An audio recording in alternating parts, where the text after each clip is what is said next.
आनंद, ये बताइए, कंगना रनौत का जो बयान था जिसमें उन्होंने कहा कि जातिगत जनगणना नहीं होनी चाहिए, इसको भी बीजेपी ने गंभीरता से लिया है क्या? मैं आपके पास आता हूं। कंगना के एक और बयान पर दरअसल विवाद हो गया है। कंगना के बयान पर कांग्रेस पार्टी ने पलटवार किया। बयान से यह साफ हो जाता है कि बीजेपी जाति जनगणना के खिलाफ है। यह कहा कांग्रेस पार्टी ने कब? कंगना रनौत के बयान के बाद। कंगना ने कहा था कि जातीय जनगणना नहीं होनी चाहिए। जातीय जनगणना पर कंगना के बयान से विवाद हो गया है।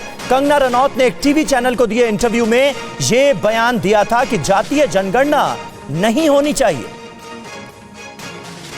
बीजेपी जातिगत जनगणना बिल्कुल नहीं कराएगी, उसके सख्त खिलाफ है।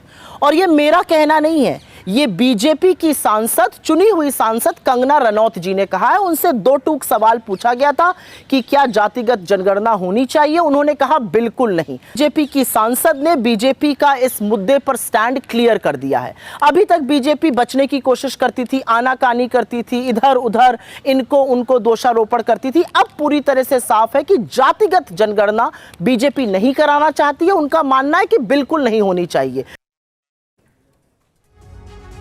और आनंद प्रकाश पांडे हमारे साथ मौजूद हैं। आनंद, पहले ही किसानों को लेकर जो कंगना रनौत ने बयान दिया था, उसके बाद पार्टी की तरफ से यह कहा गया था कि नीतिगत मुद्दों पर बोलने के लिए कंगना रनौत अधिकृत नहीं हैं। और अब जातीय जनगणना को लेकर यह बयान। आज बीजेपी अध्यक्ष से भी मुलाकात हुई कंगना रनौत की।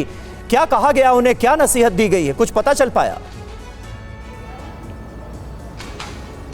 तो बिल्कुल जाहिर तौर पर कंगना रनौत की आज जेपी नड्डा के साथ मुलाकात हुई। उस मुलाकात में कंगना रनौत के सामने फिर से ये बात कही गई है कि आप सिर्फ पार्टी के एक सांसद हैं। आप मंडी जहां से आप सांसद हैं, जिसको रिप्रेजेंट करती है, वहां के लोगों की बात रखिए, वहां की जो समस्या है उसको रखिए, लेकिन जो नीतिगत मामले हैं उन पर आप न तो अधिकृत है बोलने के लिए, न ही आपको अनुमति है।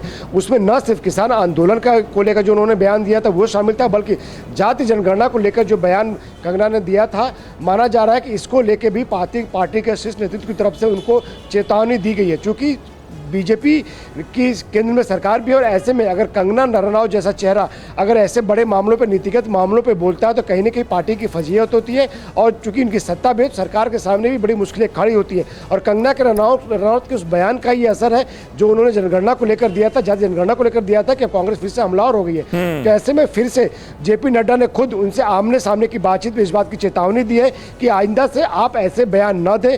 पहले पार्टी ने उनको उनके बयान से अलग किया था, लेकिन आज बुलाकर कंगना रनौत को सीधी चेतावनी दी गई है कि नीतिगत मामले हैं, उन बातों को लेकर, उन तमाम मसलों को लेकर अब कोई भी बयानबाजी ना दे जिससे कि पार्टी और सरकार की किरकिरी हो।